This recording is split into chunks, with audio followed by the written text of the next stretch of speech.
What's up guys, Saf here on Super Saf TV and Happy New Year.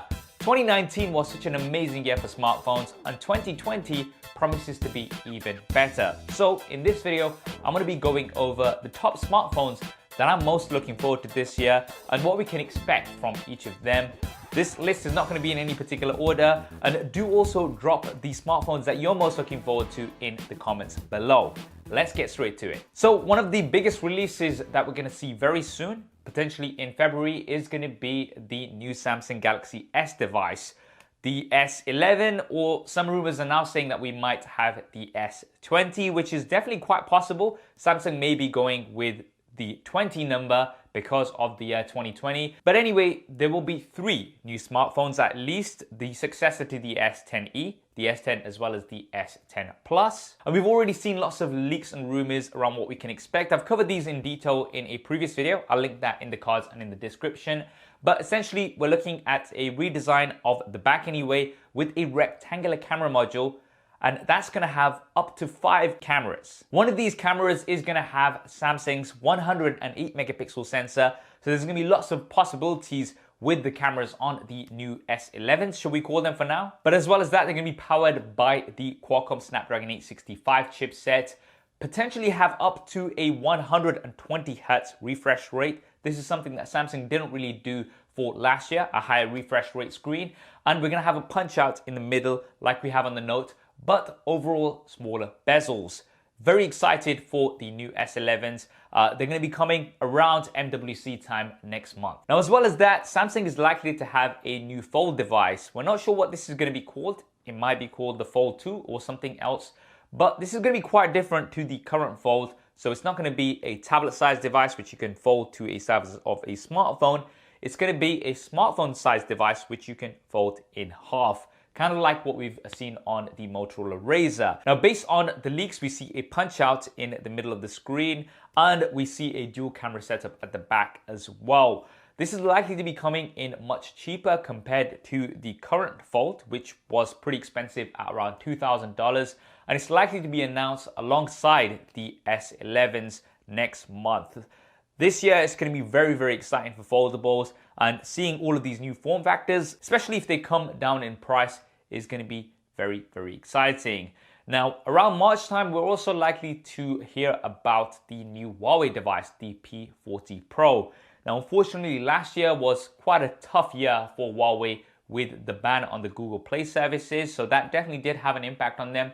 I'm hoping they can sort it out before the P40 is released, but nevertheless, it looks like a very promising smartphone, also with a rectangular camera module. So we're going to have either 4 or 5 cameras. It looks like this is the camera module design that's going to be adopted for this year. Potentially a high refresh rate screen with a punch out as well. This also looks like the year of the punch outs, but some rumors are saying that we might have up to a 5,500 mAh battery with up to 50 watt charging, which would be absolutely insane. Huawei really big on battery life and performance, and Huawei devices have some of the best battery life that I've tested, so this is going to be very, very exciting. I just really hope they can sort something out with this whole issue of the Google Play services, because I'd love to see them fully back in the game. Now, moving on from there, we are going to be seeing the new OnePlus, potentially around May time, the OnePlus 8 Pro. Now, I think you have to admit that last year, the OnePlus 7 Pro and the 7T Pro, some of the best devices of the year. I think people unanimously agreed on that. Great specs, great display, and great overall performance. One area that they could be improved on is the cameras, and hopefully this year we'll be seeing that improvement in the cameras. We're going to have up to 4 cameras, and for the display, however, it looks like they're going to be going with a punch-out. That's what the current leaks and rumors suggest. Now, I'm not sure why they may be going with this punch-out instead of the fully bezel-less display like we've got on the OnePlus 7 Pro. It might be something to do with the pop-up mechanism. There are lots of moving parts. It might be more difficult to manufacture that.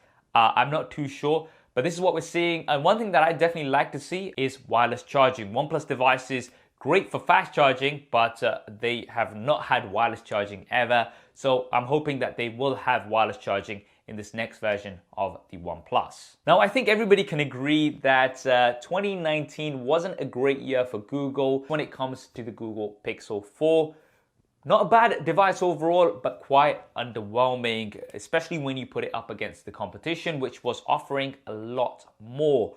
Hopefully this year, Google will be taking that feedback on board for the Pixel 5 and we'll be getting things like the ultra-wide camera, a better display overall with smaller bezels, and concentrating more on features that we actually want rather than, potentially gimmicky features like the hand gestures. But that's going to be further on in the year and we don't really have too much in the way of leaks and rumors of it as yet.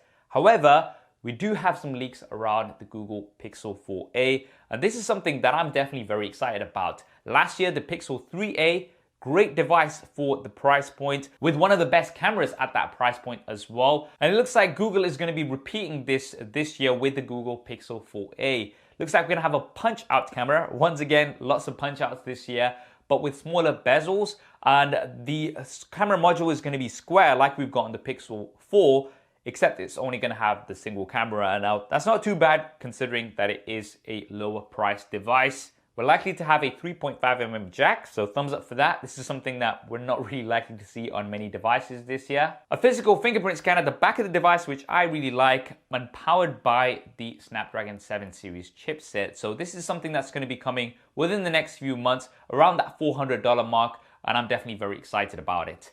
Now, also around potentially that price mark, we may be seeing the iPhone SE2. Now, this is something that's been talked about for such a long time, but we've not actually seen anything solid. If we do see something, it'd be great around the 4.7-inch display mark. More of a square boxed off design like we had on some of the earlier iPhones, which in my opinion looks really, really good. Powered by the A13 Bionic chip with maybe one or maybe even two cameras like we've got on the iPhone 11.